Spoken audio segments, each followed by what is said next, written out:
Hi guys, welcome back to Swatra kitchen. ఇవాళ మన recipe fish curry.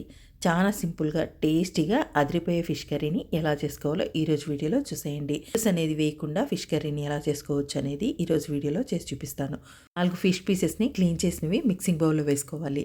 1/4 table spoon salt, 1/4 table spoon పసుపు, 1/4 table spoon కారము, 4-5 table స్పూన్లు oil వేసుకొని చక్కగా మ్యారినేట్ చేసుకొని పక్కన పెట్టుకోండి. నేను తక్కువ ఫిషెస్తో ఈ కర్రీని చేసి చూపిస్తున్నాను. సో ఇప్పుడు మిక్సీ జార్ తీసుకొని అందులోకి 4-5 వెల్లుల్లి రబ్బలు, ఆ రంగులో క్లీన్ చేసిన అల్లం ముక్క, ఒక ఆనియన్ సన్నగా కట్ చేసింది వేసుకోవాలి. 1/2 టేబుల్ స్పూన్ ధనియాలు, 1/2 టేబుల్ స్పూన్ జీలకర్ర, 3 పచ్చిమిర్చీలు, 2 టమాటాలను సన్నగా కట్ చేసినవి, 3 ఎండుమిరపకాయలు వేసుకొని కొంచెం వాటర్ పోసి మెత్తగా పేస్ట్ చేసి పక్కన పెట్టుకోండి. ఇప్పుడు కర్రీ చేసుకునే బౌల్ని గ్యాస్ మీద పెట్టి అందులోకి 100 గ్రామ్స్ ఆయిల్ వేసుకుని ఆయిల్ వేడెక్కిన తర్వాత 1/4 టేబుల్ స్పూన్ ఆవాలు, 1/4 టేబుల్ స్పూన్ జీలకర్ర, 1/4 టేబుల్ స్పూన్ మెంతులు, 2 ఎండుమిరపకాయలని కట్ చేసినవి, 4 వెల్లుల్లి దంచినవి, అలాగే ఒక రెమ్మ కరివేపాకు వేసుకొని పోపు ఫ్రై అయిపోయిన తర్వాత ఇందులోకి మిక్సీ చేసిన పేస్ట్ని కూడా వేసుకొని పచ్చివాసన పోయి ఆయిల్ బయటికి తేలేదాకా కలుపుతూ ఉడికించండి. గ్యాస్ని లో టు హై ఫ్లేమ్ పెట్టుకుంటూ ఆయిల్ బయటికి తేలి పచ్చివాసన పోయిన తర్వాత 1/4 టేబుల్ స్పూన్ పసుపు, మీరు తినే కారాన్ని బట్టి కారం వేసుకోండి, 1.5 టేబుల్ స్పూన్ కారము, రుచికి తగినంత సాల్ట్ వేసుకొని ఒకసారి కలిపిన తర్వాత మిక్సీ జార్లోంచి తీసిన వాటర్ని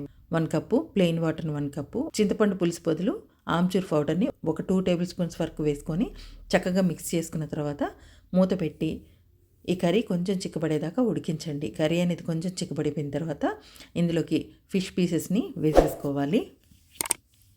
వేసుకొని మూత పెట్టి కర్రీ కొంచెం చిక్కబడేదాకా ఉడికించండి.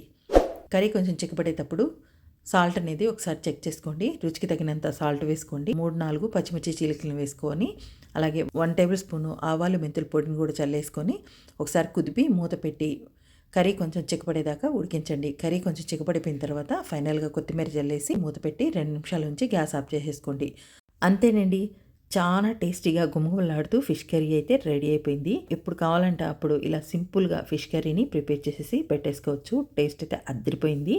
సో ఇంకేంటి ఆలస్యం, మీరు ప్రిపేర్ చేయండి. మీకు ఎలా వచ్చిందో కామెంట్ చేయండి. వీడియోని అసలు లైక్ చేయండి, షేర్ చేయండి. Thanks for watching.